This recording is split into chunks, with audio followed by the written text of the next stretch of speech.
एक समय की बात है, एक गांव में सुंदर नाम का किसान अपनी पत्नी लता के साथ रहता था। उनका एक 10 साल का मोहन नाम का बेटा था।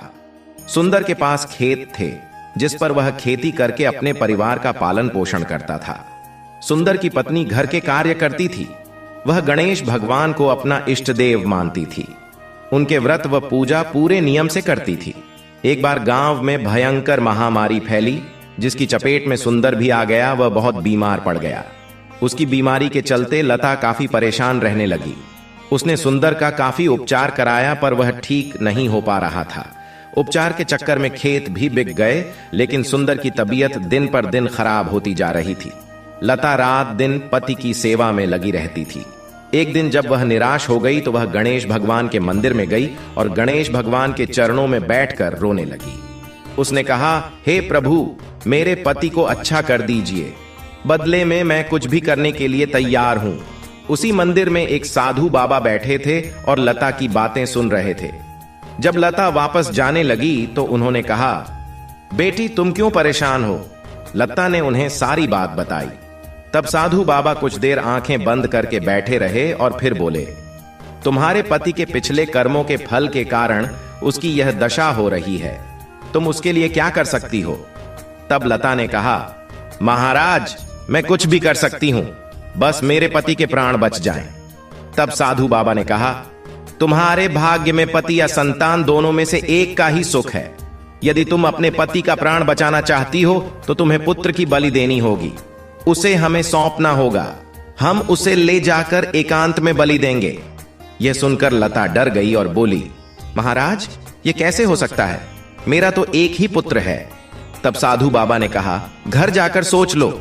यदि तू अपने पुत्र को हमें देती हो तो 1 सप्ताह में ही तुम्हारे पति स्वस्थ हो जाएंगे। लता रोती हुई घर आ गई। उसने सुंदर को इस बारे में कुछ नहीं बताया। यदि उसे पता लगता तो उसकी तबीयत और भी खराब हो जाती। किसी तरह रात बीती हो, रात भर रोती रही। सुबह वह अपने पुत्र को लेकर मंदिर पहुंची और मोहन को साधु बाबा को सौंप दिया। लता ने कहा, महाराज, मैंने निर्णय लिया है कि पति की वजह से ही यह संतान मुझे मिली है। इसलिए यदि दोनों में से एक को चुनना है तो मैं पति को चुनूंगी। आप इसे ले जाइए और मेरे पति को ठीक कर दीजिए। साधु बाबा उसे लेकर चल दिए। लता वहीं जमीन पर गिर पड़ी और रोने लगी। वह रोते रोते घर आ गई। वह दिन रात अपने पुत्र के योग में रोती रहती। धीरे धीरे उसका पति ठीक होने लगा और ठीक 8 दिन बाद वह स्वस्थ हो गया। ठीक होते ही उसने अपने पुत्र को पुकारा, परंतु वह कहीं भी नजर नहीं आया। उसने लता से पूछा तो उसने रोते हुए सारी बात बताई। सुनकर गुस्से में बोला, मूर्ख, यह क्या कर दिया? हमारा एक ही तो सहारा था, तूने उसकी भी बलि दे दी। उसके बिना मैं जीकर क्या करूंगा? जब उसे कहीं से भी लेकर तभी मेरे घर में पैर रखना। यह कहकर उसने लता को घर से निकाल दिया। वह रोती हुई उसी मंदिर में जा पहुंची। वहां वहीं साधु बाबा बैठे मिले। वह उनसे अपने पुत्र को वापस करने की प्रार्थना करने लगी। तब साधु बाबा ने कहा, मैं तुम्हारे पुत्र को वापस नहीं ला सकता, पर यदि तुम सुख से जीना चाहती हो तो पुत्र को भूलकर पति की सेवा करो। लता ने कहा, महाराज, वो तो मेरी शक्ल भी नहीं देखना चाहते। तब साधु बाबा ने कहा, तुम गणेश जी का नित्य नियम करो।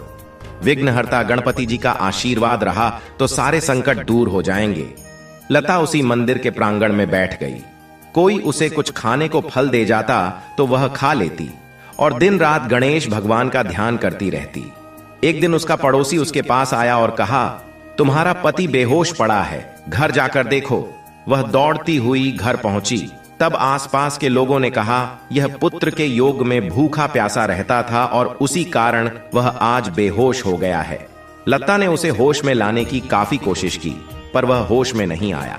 लता रोने लगी और गणेश भगवान से प्रार्थना करने लगे कि हे प्रभु, मेरे से ऐसी क्या भूल हो गई जो मुझे इतने कष्ट मिल रहे हैं। तभी उसके घर में वही साधु बाबा आए। कहा, बेटी, तुम क्यों रो रही हो? लता ने कहा, बाबा, मैं तो दोनों तरफ से हार गई।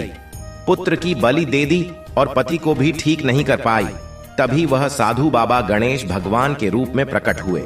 उन्हें देखकर माता उनके पैरों में गिर गई। तब गणेश भगवान ने कहा, बेटी, मैं तुम्हारा परीक्षा ले रहा था। मैं देखना चाहता था कि तुम्हारा मेरे ऊपर कितना अटूट विश्वास है। पुत्र की बलि देकर पति द्वारा धिक्कारने पर भी तुम्हारा मेरे पर से विश्वास कम नहीं हुआ। तुमने मेरे व्रत पूरे किए।